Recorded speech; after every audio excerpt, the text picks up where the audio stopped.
Kebakaran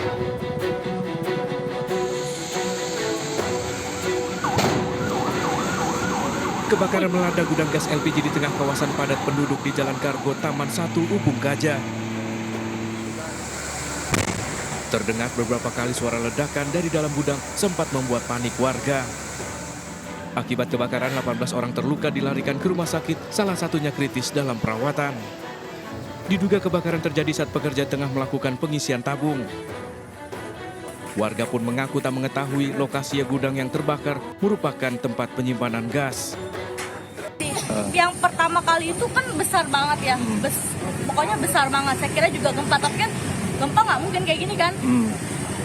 Udah seperti itu, dia diam dulu tuh kan. Dia keluar asap dulu sedikit, meledak lagi, udah besar habis. Ini saya nggak tahu soalnya kan tertutup terus gitu. Nggak tahu saya bukanya karena kan saya nggak pernah keluar juga soalnya. Nggak tahu bahwa ini gudang LPG gitu? Pribadi saya belum tahu.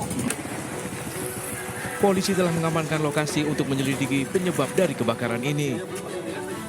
Dari Denpasar, Bali, Indira Ari, iNews melaporkan. Pemirsa, kepolisian baru saja merilis tersangka pengeroyokan bos rental di Polres Pati, Jawa Tengah. Apakah sudah ada penambahan tersangka baru? Sudah ada Kasat Reskrim Polres Pati, Kompol Alvan Armin yang sudah bergabung dengan kita pada kesempatan siang hari ini. Selamat siang Pak Alvan. Dari video yang beredar ada puluhan warga terlibat. Mengapa baru ada 3 tersangka yang ditetapkan, Pak?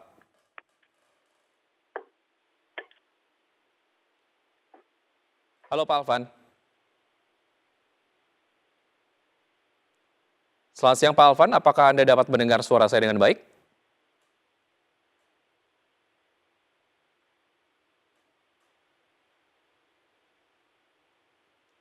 Halo, selamat siang Pak Alvan. Selamat siang Mas Wiki. Baik Pak Alvan, boleh Anda sampaikan dari video yang beredar ada puluhan warga yang terlibat pengeroyokan begitu. Mengapa sejauh ini baru ada 3 tersangka yang ditetapkan? Ya baik, terima kasih Mas Wiki. Jadi setelah kami mendapatkan laporan sesuai dengan perintah Bapak Kapolda Jawa Tengah, kami melakukan tindakan cepat untuk melakukan penyelidikan dan identifikasi terhadap pelaku-pelaku yang diduga melakukan kekerasan yang menyebabkan meninggal dunia.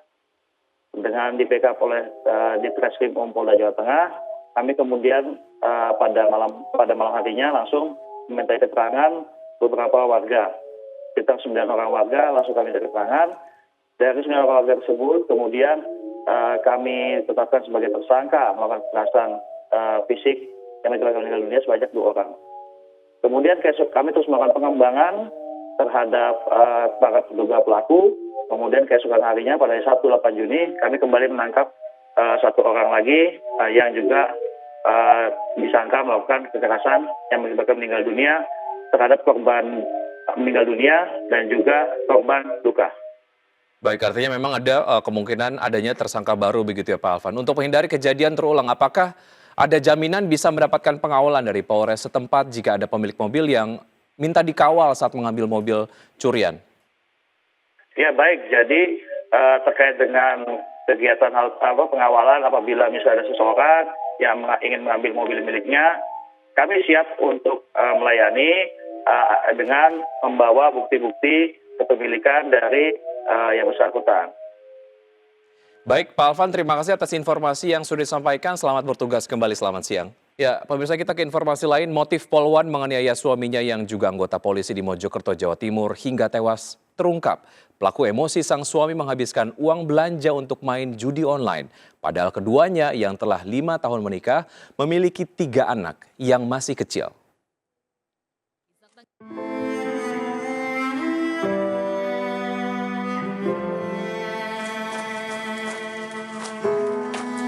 Isak tangis menyambut kedatangan jenazah Bribtu Rian Dwi Wicaksono di rumah duka di Desa Sumberjo, Kecamatan Pelandaan, Kabupaten Jombang, Jawa Timur.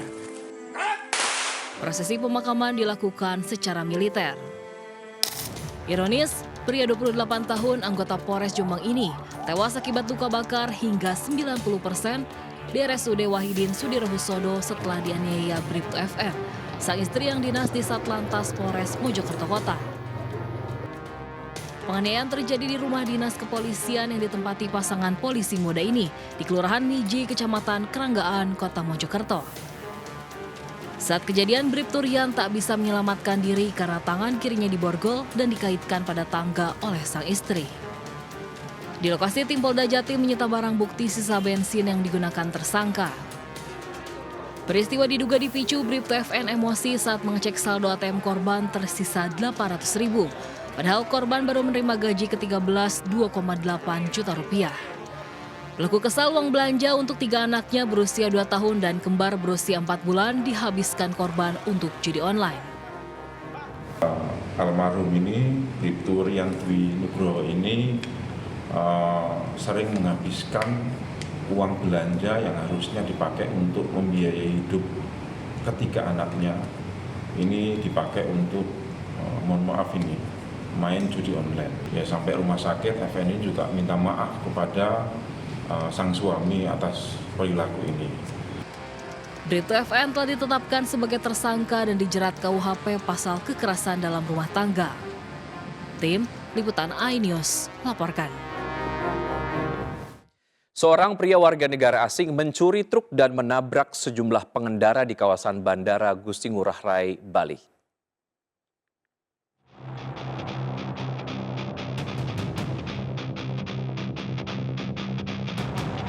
Video amatir ini merekam aksi seorang pria warga negara asing mencuri truk melaju ugal-ugalan di kawasan Bandara Gusti Ngurah Rai, Bali. Insiden ini terjadi pada tengah malam, sempat mengejutkan warga dan pengendara. Pelaku menabrak sejumlah pengendara, ditangkap petugas bandara, nyaris diamuk warga. Truknya itu dari kerobokan, jadi dari kerobokan sampai airport tuh banyak yang dia tabrak, termasuk portal nih. Aksi pelaku baru berhenti setelah truk yang dikendarainya menabrak trotoar di pintu keberangkatan.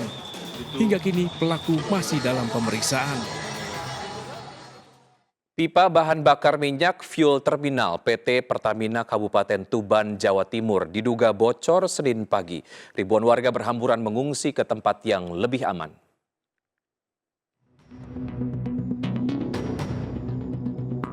Senin pagi, kabut seperti asap putih memenuhi lahan pertanian di Desa Tasikharjo, Tuban, Jawa Timur. Namun bukan hawa segar yang dirasakan saat menghirup udara, justru bau sangat menyengat menyeruak. Akibatnya ribuan warga berhamburan keluar rumah karena mengalami sesak nafas, mual dan pusing. Bahkan sejumlah warga dilarikan ke puskesmas terdekat. Sejak pukul 3 dini hari sudah ada pengumuman melalui pengeras suara masjid agar warga segera mengevakuasi diri. Ribuan warga pun mengungsi ke tempat yang lebih aman di pinggir jalan menjauhi lokasi. Ya, baunya itu Pak menyengat. Ya, menyengat. Terus lalu Bapak Kepala Desa langsung menyarankan di masjid, semua warga Desa Tasikharjo disuruh keluar dari rumah. Orang-orang tua yang agak sakit itu sudah dievakuasi dan baunya itu sangat menyengat, Mas. Sehingga sesak nafas itu karena kabutnya sampai hari ini, sampai pagi ini kan masih kelihatan jelas. BPBD Tuban telah membangun tenda untuk warga mengungsi di lapangan desa. Belum diketahui gas apa yang bocor dan berbau menyengat. Hingga saat ini belum ada keterangan resmi dari Pertamina. Dari Tuban, Jawa Timur, Pipit Wibawanto, iNews melaporkan. Pemirsa, hari ini PPDB Jakarta mulai dibuka untuk seluruh jenjang. Sejak pagi orang tua siswa mulai mendaftarkan putra-putrinya melalui PPDB Online. Namun sayang sejak pagi website PPDB Online sulit diakses.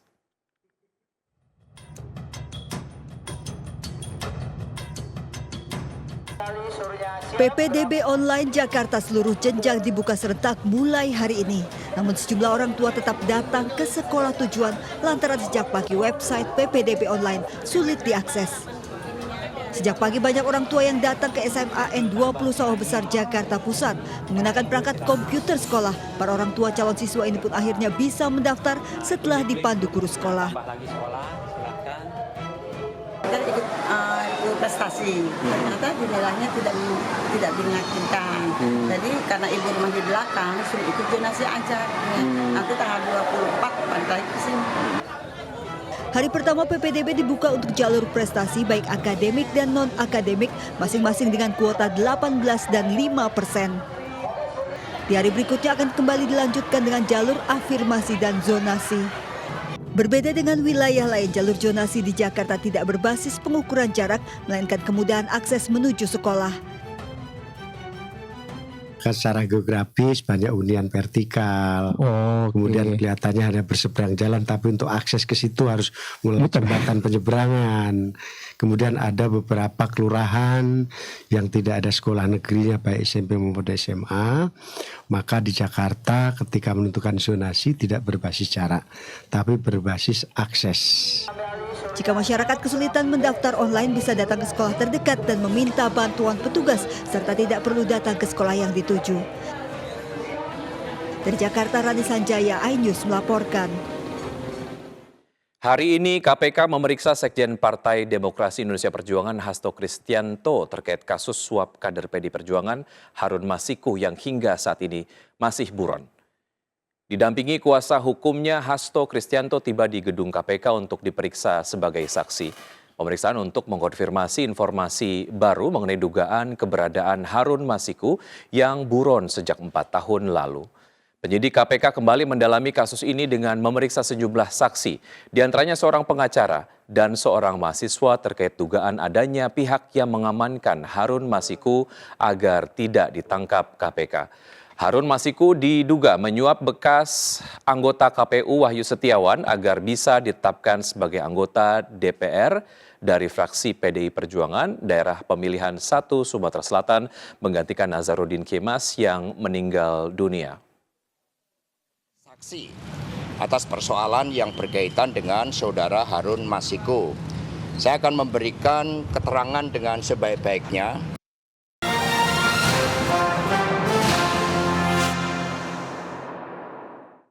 Terima kasih Anda masih bergabung bersama kami. Pemirsa, 20 kepala keluarga tinggal di Gubuk Kolong Jembatan, Kali Pasar Ikan Pademangan, Jakarta Utara. Meski tinggal di kolong jembatan, mereka harus membayar uang sewa Rp150.000.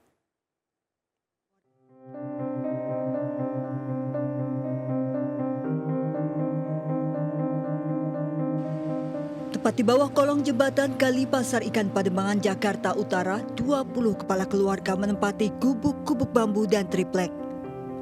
Semua kegiatan dilakukan dalam gubuk kumuh bersekat-sekat dengan aliran listrik seadanya. Meski tak layak, ternyata puluhan kepala keluarga ini membayar sewa gubuk kepada oknum warga yang membangun gubuk liar Rp130 hingga Rp150.000 per bulan. Nyewanya berapa ini? Kontraknya 130 sama listrik. 130 sama listrik. Oke. Listrik dari mana, Bu? Apanya? Listrik. Listrik dari ini Bu RT seberang. Bu RT, oke. Saya kan lakinya kerja di pelabuhan. Pelabuhan. Gantung dapatnya gitu, Mas. Kalau di pelabuhan lagi sepi ya udah nggak kerja gitu. Oke. Ibu, ini Bu khawatir nggak sih Bu tinggal di kolong jembatan ini sih, Bu? Ya khawatir sih, khawatir. Masa khawatir, Mas? Khawatir ya, Bu. Oke. Warga menempati kolong jembatan sejak penggusuran bangunan liar di sekitar lokasi lantaran mereka tak mampu membayar rumah kontrakan. Sebenarnya gini Pak, dulu kan ada bangunan ya, itu sampai belakang pinggir itu ada bangunan. Setelah dibongkar, terus ada yang mampu ya ngontrak, ada yang pulang kampung, dan ada yang nggak mampu akhirnya tinggal di kolong-kolong. Banyaknya anak yang masih bersekolah membuat pengurus RT terpaksa mengaliri listrik bersama pedagang di sekitarnya dan membantah adanya pungutan biaya sewa. Dari Jakarta, Sofyan Firdaus, iNews melaporkan. Pemirsa, kue pancong pinggir rel kereta menjadi surga kuliner tersembunyi di Jakarta. Kuliner ini viral di media sosial karena penikmat kue pancong bisa makan sambil menikmati kereta lewat, layaknya di Hanoi, Vietnam.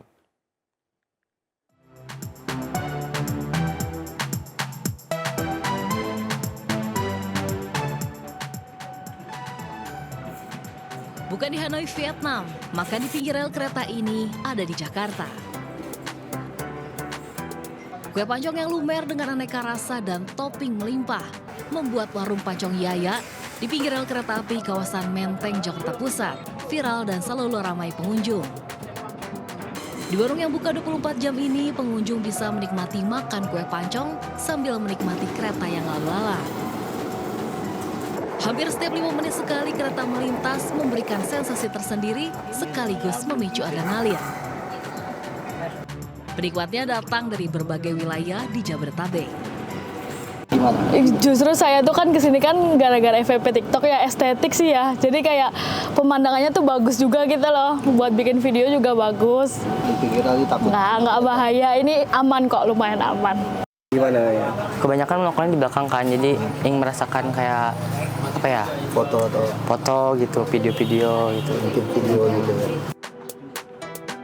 Untuk pancong original dibanderol Rp8.000 dan pancong topping coklat keju, keju susu, hingga koko crunchy dijual dengan harga Rp12 hingga Rp15.000 per porsi.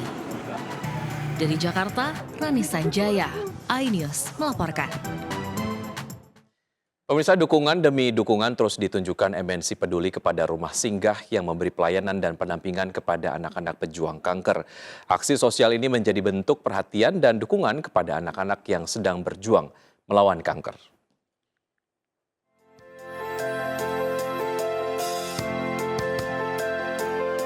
Inilah Holis, seorang anak pejuang kanker asal Curug, Kabupaten Tangerang, Banten. Bersama ibunya Nuratmi, Holis mengisi hari-harinya di rumah singgah Yayasan Reaksi Cepat Badan Darurat Kemanusiaan atau RC Badak yang berada di Sukarasa, Kota Tangerang. Di rumah singgah ini, Holis bersama para pejuang kanker lainnya selalu mendapat pelayanan dan pendampingan selama menjalani perawatan dan pengobatan di rumah sakit. Alhamdulillah ya, terbantu sekali saya tinggal di sini di rumah singgah ini. Berangkat ke rumah sakit, ininya, makanannya terjamin, segala keperluan si Holis di sini. Dampingan ketika anak-anak akan ke rumah sakit, akan kontrol maupun akan berangkat kemoterapi. Kemudian layanan rumah singgah itu adalah kami menyediakan bahan-bahan sembako untuk kebutuhan makan sehari-hari. Kemudian layanan ambulan antar jemput ketika mereka ke rumah sakit. Di tengah perjuangan mereka, anak-anak diajak bergembira bersama MNC Peduli dengan mengikuti beragam kegiatan seperti membaca komik dan menggambar. Mendukung perjuangan rumah singgah dalam melayani anak-anak pejuang kanker, MNC Peduli menyerahkan bantuan berupa 2.000 underpad atau perlak alas dan 10.000 masker. Bantuan ini sebagai bentuk kepedulian MNC Peduli dalam program 1 juta masker. Dari Tangerang, Banten, Sukron, iNews melaporkan.